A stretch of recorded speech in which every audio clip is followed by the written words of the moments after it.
Troyes dispose d'un très riche patrimoine qui est étendu sur tous les siècles, je dirais, du Moyen-Âge au XXe siècle. Donc ça va, je dirais, de la cathédrale à l'hôtel de ville, en passant par les hôtels Renaissance. Ça veut dire aussi qu'on a à peu près tous les styles architecturaux, le gothique, le Renaissance, le 19e et le contemporain que j'évoquais il y a un instant. Avec une particularité ici, c'est l'utilisation du bois.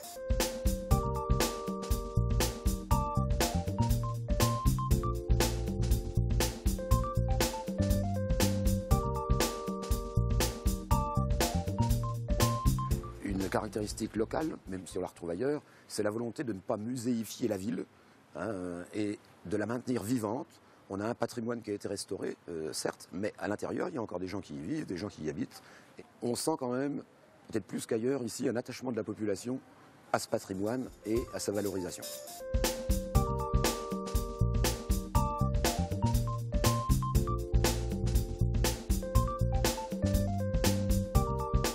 La ville de Troyes s'est dotée donc d'opérations programmées d'amélioration de l'habitat. En 3 décennies, 25 millions d'euros d'aides publiques ont permis de subventionner les propriétaires occupants, les bailleurs, les investisseurs dans la réhabilitation de ce patrimoine. Et évidemment, dans ce contexte-là, avec le périmètre et le règlement du secteur sauvegardé qui vient de la loi Malraux, la défiscalisation Malraux et les mesures finalement annexes ont permis d'encourager, d'inciter les investisseurs, souvent nationaux, de venir investir à Troyes.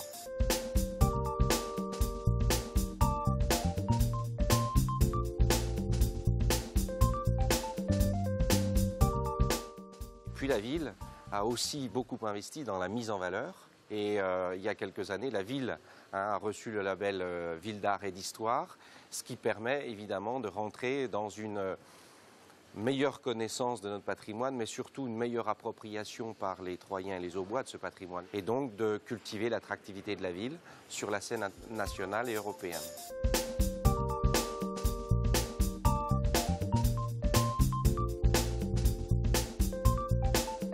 Ce qui est intéressant, je crois, dans ce dispositif, encore une fois, qui reste assez rare sur le territoire français, c'est que les projets sont accompagnés de A à Z et qu'il y a un réel travail de conseil auprès des porteurs de projets.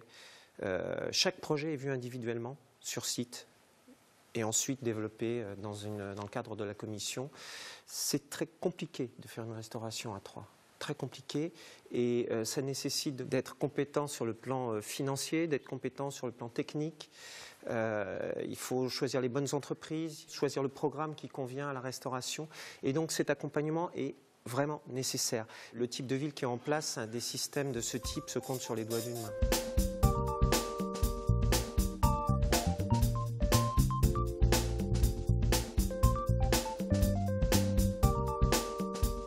Le respect du patrimoine, ça passe par beaucoup de rigueur. Et je dis souvent, restaurer un bâtiment ancien, c'est s'interdire d'inventer. Donc la rigueur, elle est déjà là. S'interdire d'inventer, ça veut dire être le plus proche possible de l'origine du bâtiment, de son histoire. Et ce qui est intéressant, c'est qu'en fait, les restaurations du centre-ville de Troyes, sur tout le secteur sauvegardé, se sont développées sur des secteurs assez différents. Et que finalement, c'est tout le secteur sauvegardé qui a évolué. Il y a bien évidemment la rue Émile Zola, sur laquelle on a une somme de restaurations qui sont à chaque fois des interventions ponctuelles qui se sont faites au coup par coup.